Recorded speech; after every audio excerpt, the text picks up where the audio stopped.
Namaste. My name is Timothy Nickerson, founder of the Enlightened Meditation Studio and app. And I want to welcome you back to Stay Committed. On this episode, we are bringing you my good friend, Sylvan LaCue. And I got the name right. Yeah, you did. My man. My I got you. You're the first one actually to get it right, period. Hey, man, everyone else told me that I wasn't doing it right, but I knew I got it right. Yeah, you went through the heart, man. Pleasure, brother. It's a pleasure to have you here, man.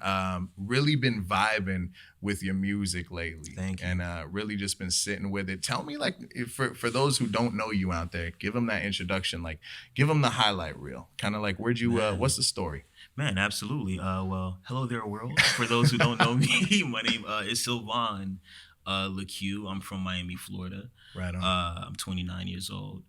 Started making music or rapping when I was 7 years old. It was pretty early on. Wow. Yeah, it was kind of random, you know. Back in Miami, a lot of people didn't have cable, so the only thing we really had to watch that was music influence was the Box Music channel. So the Box Music channel used to run every day, 24 hours with, like, you know, a little bit of a blurry antenna, but they used to play all these conscious records back in the day because, you know, Erykah Badu, Talib Kweli, Black Star. It was like that was the wave, 97, 96. Right. So I just caught wave and I was watching The Roots and Erykah Badu, Baby You Got Me on TV, and I was just like, yo, something seems important about this and I want to feel that way. So I just started writing, and that kind of just turned into a passion methodically. And then I would say maybe around 11, I started recording. And 15, when I went to high school, they had a recording program. So I was like the only person that signed up. Right. I abused it for like a year. Then everybody stole all the laptops, so they shut it down. Long story short, I met a friend who was like a senior in high school and said, hey man, I got all this old equipment that my dad used to have. Just come to the crib, let's do it. So I spent like 3-4 years just banging out my craft and skill and recording and learning cadences and learning how to approach records and stuff and doing, you know, mixtape stuff because it was 06, 09, Wheezy stuff. That got a little bit redundant because after a while you had to figure out how to market yourself. So luckily the internet came. I started getting most of my acclaim right when I had like the Tag Records, Jermaine Dupri 2008 competition that I won. Super random, but got me a little spark in the hood, and it was like, yo, it's like, all right, cool. And then did the blog internet thing from 2009, 2012. Met Logic really early on, Rando, and I toured with him for 2-3 years early on in his come up from 2012 to 2014. Was going by Quest at the time. And after that, I decided to start my own thing, branch away from the Logic thing, and change my name from Quest to my real name, Sylvan LaCue, start my own label, Wise Up, and just kind of figure out the game and learn the ins and outs. And fast forward 5 years later, here I am. Right. You know what I mean? Right, so right. It's been a ride. That's amazing, man. It's nothing like becoming like making your love and your dream become a profession. Absolutely. You know what I mean? Like there's so much hard work and dedication that goes into it. And hearing it start at such an early age, you know, as for myself as a professional musician my entire life, Absolutely. You know, hearing that. So you're making me reminisce now on like my grandma buying me my first karaoke machine and like recording from one tape to the other tape. And that's like how I was trying to learn how to write a bar. You know, I used to write poetry, but trying to figure out how to write a bar, right? So there's stages and steps, how to write a hook. What's a bridge? You know, like we got to learn these things, man. And it's so in every aspect, right? Not even like music, but in every aspect, just the growth. And you know, I've been just like you, so many different artist names before kind of finding that truth, you know, almost like who am I? What am I? You know, and given that. And offline, we were talking earlier is, you know, in my music career, I actually lost myself, man. I lost myself in the music. In my, and not even so much the music industry, as I lost myself in myself. And what I noticed in my career is I started to become dependent on the attention. And I got addicted to the attention. You know, I had big success online on the MySpace era. You know, I was like 120,000 featured on MySpace, all these different things. And then I had a song that actually took off on the radio. I had a song called Brown Eyed Girl. right? Yeah. And this song took off on the radio, and I was just a starving artist from San Jose, California. No real success, no real name, no fame, doing local shows, with 10, 15, 20 people. I'm selling my own tickets just to be the opener. You know the game. I know that struggle, man. Right? Trust me, yeah. Yeah, and then I got signed, put out that record, and I actually, you'll appreciate this because you're a musician. I've been in the studios and recorded crazy songs, like big studios, all that. But I recorded this song called Brown Eyed Girl, bro, in a Fresno, California Motel 6 because I had a little tiny club show with like 10 people, but there was this one bad shorty, and I was like, I'm determined to pull her, right? And I'm like, took her back to the room, and I recorded Brown Eyed Girl holding the mic with the sock over it on the old white MacBook laptop. And that song actually ended up to be the one. Bro, yeah, wow. Wild experience. Man. That's man. Amazing. Yeah, brother, it was a wild experience. And then from there, it kind of just transitioned into it and lived it. Was, I think the best part was being in a tour bus with my best friends. Yeah, 100%. But for yourself, like what sparked that kind of love for music? I know sitting there and kind of watching it, like where did it start? Did it start as like with poetry? Did it start as writing? Was it an escape for anything? Like, what were those originals like? Man, I think a lot of it was writing. Cause I was rapping around 7, but I used to always do like booklets as well. So I would write short stories. That's amazing. And I would take like construction paper and draw, and I had like all of these different ideas that I would try to create physically, and then I would just pass them around to the kids and be like, yo, peep this. You know what I mean? We ain't got nothing else to do. You know what I mean? Ain't nobody got no technology, so yo, peep this. And I think my teachers started saying like, yo, you got a knack for writing. And but I think like hip hop was just such an identifying thing for a guy like me. And I think anybody around Miami, Florida, any major inner city place, like hip hop was just, it gives you such a confidence. Even if you're not doing music, you're still hip hop. Right. And I just remember all of the MCs were just super well respected, and they had something to say, and it mattered when they said something. Right. And that feeling and seeing that was just like, wow, there's a lot of responsibility in that. There's a lot of power in that. There's a lot that you can do with that. And all of my favorite MCs were just like we're always like the top cream of the crop, and always had something to say. Like Nas was my favorite MC for a very long time. And that was like early on. Like, I just always wanted to have that feeling, I believe, on people. And I think hip hop was the avenue that allowed me to express myself authentically. I love that. And create that feeling as well. I'm gonna ask you a 2-part question. Absolutely. First, when was the first time you noticed like, I could do this? Yeah. This is happening. This dream that started at that age is now becoming real life for me. Yeah. And then the second part of that, because being a musician and being someone that puts out something you create, we're very sensitive beings. Yeah. And like having others kind of critic it and different things like that, it hurts, man. I'll be real, it hurts your feelings. Yeah, absolutely. Were there ever moments in life where you questioned it and thought about walking away? Yeah, absolutely. So the first part question, I can answer in like 2 parts. So I think like the first moment I ever had where I was like, oh, this might click. You know what I'm saying? This might click. Yeah. I was like, all right, okay, let's go. I was 19 and I was opening for Wiz Khalifa. And, in Miami, the shows were so random. Right. So, you might have a crowd. Most times you might not. But around the 2009, 10, 11 era, a lot of blog rappers were still coming into the scene. So we had a lot of opportunities to open up for people that were kind of like us. Yeah. So the Wiz crowd was like the people that I rocked with, and like my generation, we all listened to him. And that was my first time ever really performing at a really big crowd. It was like 1,400 people. It was at Revolution Live, and people were saying things back when I told them to. I was like, oh, okay, this could work. Yeah. You know what I'm saying? No feeling like that, man. Oh, man, that's such a rush. It's beautiful. No feeling, man. Yeah. And then, the second part to that question is, I think like the one thing I always realized about rap was just like people made money from it.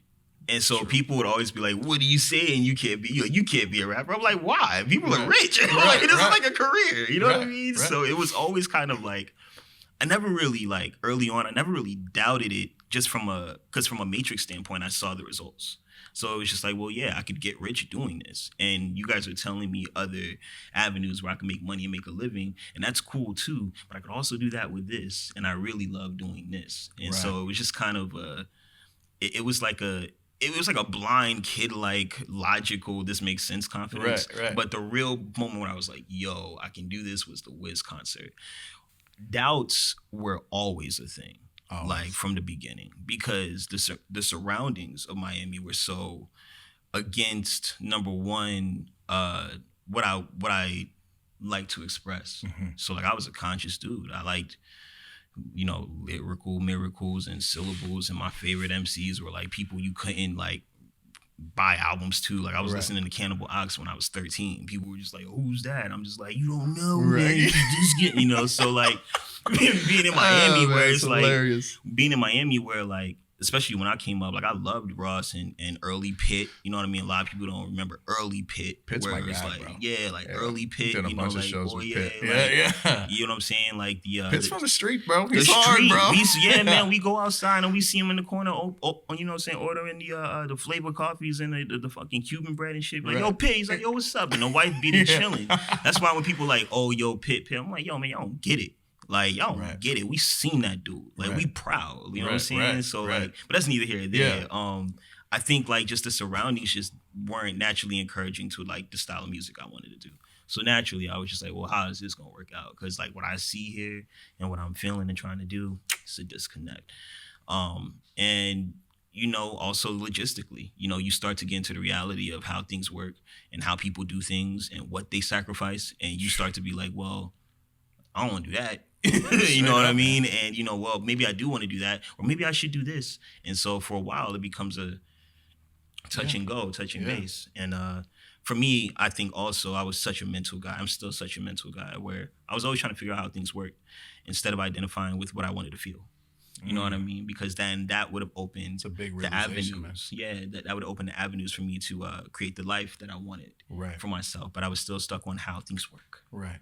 So yeah, it was always doubt from the beginning, very much so. And the reason why I ask you that is because I know that feeling, like, heart to heart. I know that feeling inside of, being surrounded by people who doubt you, expectations of people, like, oh, this isn't what I expected for you, but still, especially when there's no results to show, but you are seeing this little tiny step of progress further, even if no one else can feel it, no one else can see it, you're seeing it. And as a musician, the reason I wanted to ask you that is because there's so many musicians out there, man, that are on that verge of walking away, and just think if they do all the songs that we won't have, if we would have walked away every time that we thought about walking away, all the songs you wouldn't have created, and one of my favorite songs of yours and is Best Me. Thank you.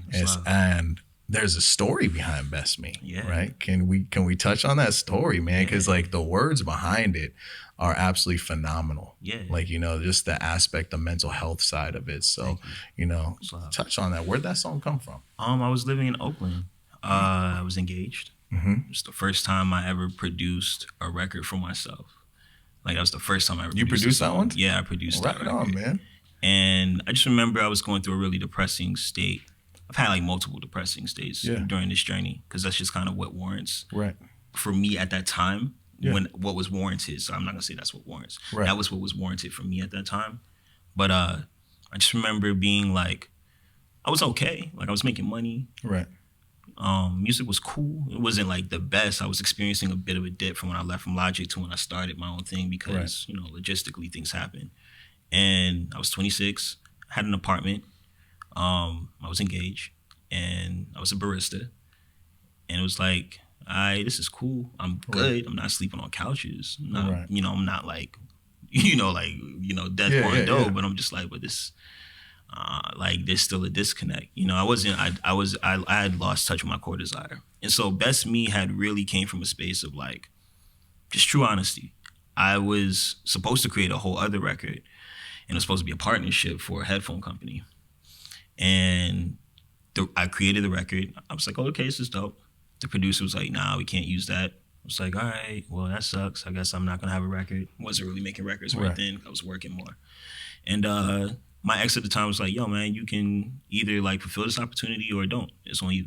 Wow. So I was just like, all right, well, you know, I want some headphones. So I was just like, all right, let's chop it up. Let's figure something out. Right. And I don't know. I just started writing. You know, I was just being honest. And in my head, it was like, all right, well, this is a Sylvan song. This is something that my fan base would love and could eat up and really enjoy. But I didn't expect it to take off the way it did. You know, it resonated on different levels and it started going viral. Yeah. And you know, the video went viral. I mean, it's crazy views on it. You know, 3 years later, it's at 10 million on Spotify and, you know, all these different accolades, and it saved so many people's lives. I've gotten so many different stories and testimonies from people, and, you know, it's just a very beautiful feeling to know that you can express something from such a dark place, and yet it inspires so much encouragement for other people to get out of their dark place. Just kind of goes back to the, you know, we are one, you know, it's a very beautiful thing. I love that. You know, one of the things I think, and you touched on it right there, one of the things I noticed was all music, not just our music, but music in general, or anything that you create, art, any point, when it truly comes from the truth, from the soul, it resonates on a different level, right? Like, because you're not trying. You're not trying to be something else. You're not trying to make something sound like someone else. You know, like when I made Brown Eyed Girl in that room, it was me and her in that moment. And that energy got captured, right? And that took off to places I never thought it would take off to, but I'm happy it did. But then after that, you know, having people like at the label tell me, make a song like this, make a song sound like that. You should do this, you should do that. And it's like, and when you get caught up in it, you know, this is to all artists out there. When you get caught up in it, you kind of strip your truth away from it. And then you start trying to make something that sounds like something, or paint something that looks like something. And it's no longer your art. And like, you know, I always remind people that life is an absolute gift, but that you are a gift to this life, right? Only one. Only one Sylvan LaCue, baby. You know, so to share that absolute truth, that gift. On that, man, in that post when you actually you recently wrote about Best Me, you had touched like on the depression and the mental aspects of that. How long has that kind of been with you? Can you remember, how far can you remember back to that side of it? Yeah, absolutely. I think probably around, I want to say 12, 13 is when it started kicking. You know, just me and my mother's relationship was strenuous. We were the same people, so it doesn't work out. Right. You know what I mean? It's just like, you're not going to see how I'm seeing. I'm not going to see how you're seeing. And I'm naturally a rebel. I'm naturally someone that's just like, you know what, I'm out. Right. And so we were experiencing that. Money was a major issue. Shout out to Pitbull. You know, and then my father was, you know, very inconsistent in my life, kind of not in my life. Had a drug problem that I didn't really figure out until I was like 20, 19. So you could imagine like great appearance. Wow, this is great. You're such a good person. But then it's just like, damn, like I don't see you. Or damn, like you said you was gonna, and then it's not. So I started getting to a space of survival where it's like, all right, well, I'm not getting this love here from my mother. I'm not getting this love here that I really want to feel from my father. But I still want to hold on to who I am. Right. So you just kind of detach from the emotions and you become more this. Because you feel like, well, if I do this, then this will just, and you know, that carried on, you know, all throughout my career. Nobody teaches you what's going on in here.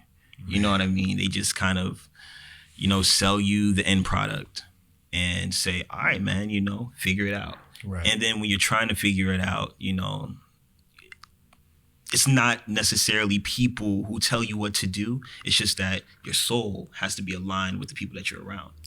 And so when you're in spaces like the music industry, where your soul may be saying one thing, but you know, your current core desire may be requiring you to do a couple other things. Not as a conflict, but you know, you probably don't want to experience that conflict, so other things start coming in to distract you from it. So now you're doing, there's nothing wrong with these things. It's just about what you start putting in. I never really had to go through that. Because I never really dealt with those systems like that. I kind of realized that early on, but I dealt with the pain of not understanding that there were still things that I wanted that I felt like I probably couldn't have because I wasn't ready to go through a certain system. And I think that's where I recently came through, the realization I came to maybe in the past 2 years. And I'm 29 now. That's when I was 27. But I had to go through like 10, 15 years of like following my soul and doing the things that I felt I needed to do for myself, but at the same time detaching from what I really wanted, because what I thought was the way to get to a certain place just kind of was a conflict with who I was. So you could imagine the outward perception and like, yo, what you doing? How you doing? Yo, why you taking time off? And it's like, man, I need this. Right. You don't get it. This is dangerous. Right. You may not see it now. You know what 100%. I mean? But like all my heroes and all the people that I've seen, and there's so many people dying. And like, I get it. I get why it's happening. But, you know, you got to be in a space where you're really taking care of yourself. But it's not promoted in this. So, you know, it's a different thing. And it's, you know, a lot of us growing up were never taught how to actually deal and listen to what's happening inside. It makes me tear up. You know? Man. Yeah, it's a real thing. Bro. We weren't taught how to look inside. Yeah. Right. And then really how to kind of to speak about how we're feeling. Yeah. You know, I run into this all the time. We don't know how to speak about how we're truly feeling inside. Yeah. You know, we're almost led to believe that we're wrong for feeling certain ways at times. Yeah. You know, like in my household, was growing up, it's like, cry, give you something to cry about. You know, it's straight like up. Man up or different things like that we kind of that we're raised upon in our society, and it's there's no truth to it, man. Yeah. It's fear based. Mm-hmm. You know, we're hiding behind this fear and trying to be this image or this persona, but instead to really strip that away and give us our real, and that's where the truth and that's where the real art comes out from. And I feel like, you know, listening to your music, especially over this past week that I've been just really diving in. You give that, man. And like, that's seriously, like, I get chills saying that to you. Cause, you know, as someone who lived on both sides, man, I made songs that weren't my songs. Yeah. You know what I mean? And then I made songs now, again, I'm recording again, that are my songs, you know? And it's like, I don't care who listens to it. It's for me, you know? And it's like to give that absolute authentic truth to anyone out there right now. What would you say to them, to that kid, whether he's in Miami or he's in San Jose or he's in LA or he's in Beverly Hills or he's in Nebraska? Yeah. And he has that microphone and that setup. Mm-hmm. And what advice would you give to him? A, when he wants to give up. Mm-hmm. B, when someone around him tells him to give up. Mm-hmm. And C, when he just doesn't see the hope. I would say question yourself. You know what I mean? Like, to all three, really. Like, I think with every artist, because I'm really passionate about artists and artistry. I feel like artists understand the innate ability to be able to break free from the matrix on a very survival level. Mm-hmm. It's kind of like, you know, you get out of like the, oh my God, let me get my shot. And then there's a couple artists just like, yo, we found a way. And then there's that bracket that's just like, oh, cool, kids, you want to come up here? Keep doing this. And then some people go higher. And then some people get thrown back into the pit. And it's like, this happened, blah, blah, blah. You couldn't make it. Yeah. Question yourself. Question everything. Why are you doing this? What's the purpose? What do you want from this? What does this feel like? How does this make you feel? Why do you want to feel that way? Man, once you start getting to that point, you might realize that music doesn't need to have as much weight as it has. There's some other shit going on. Mm. Question yourself so that you can be free with music, so that you can express yourself in a way that allows you to share your truth and not be a slave to an emotion that you're trying to manifest. Question yourself, question what you want, how you want to feel, how you want to do things, why you want to do things the way you want to do things. Face yourself. Because if you get to the point now, you'll save yourself a lot of time and you'll be able to say no way quicker with confidence. It's okay to say no. You know what I'm saying? We need to learn that one too, man. It's okay to say no. It's okay because I promise you the things we say yes to still have problems that we have to deal with. So if there's anything I can encourage any artist to do before you start anything, question yourself. Just ask yourself the questions and answer them. And what's next for you, man? What's to come? Right now, I'm in a space where I'm going through like a real transformation. Beautiful. Personally, right on. I would say. And a product of that are these like next 2 albums that I'm working on. And I've experienced a lot personally in my own spiritual life, and then also within the matrix and outside of the matrix.